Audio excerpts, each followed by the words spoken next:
স্বাধীনতার পর থেকে এখন পর্যন্ত দেশের সরকারি ও বেসরকারি শিক্ষা ব্যবস্থায় নানা বৈষম্য চলে আসছে।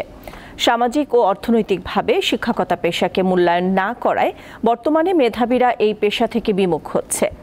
সেই সঙ্গে শিক্ষক নিয়োগে দুর্নীতির কারণে বঞ্চিত হন যোগ্য প্রার্থীরা।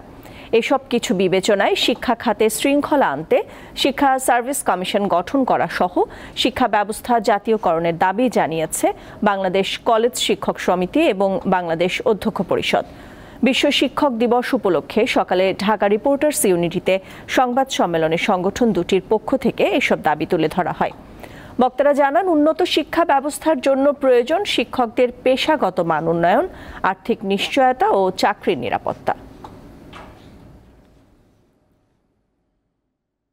বর্তমান সরকার কাছে শিক্ষার মধ্যে একটা সুশৃঙ্খল পরিবেশ ফিরিয়ে আনুন। আমরা সুষ্ঠুভাবে যেন লেখাপড়া শেখাতে পারি আমার বাচ্চাদেরকে। আমাকে এই রুটির জন্য টিউশনি করতে যেতে না হয়, আমাকে রুটির কোচিং সেন্টার খুলতে না যেতে হয়, আমাকে রুটির জন্য অন্য কন্ট্রাক্টারি ব্যবসা করতে যেতে না হয়।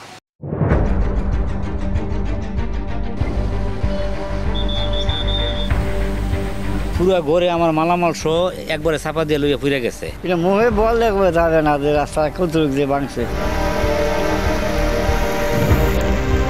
100-200 বছর আগের ঐতিহ্য মাটির ঘর ছিল, ওই মাটির ঘরগুলো একবারে ভাঙ্গিয়া নিচে পড়ে গেছে। মানুষের তো অসহায়, করার কিছু নাই।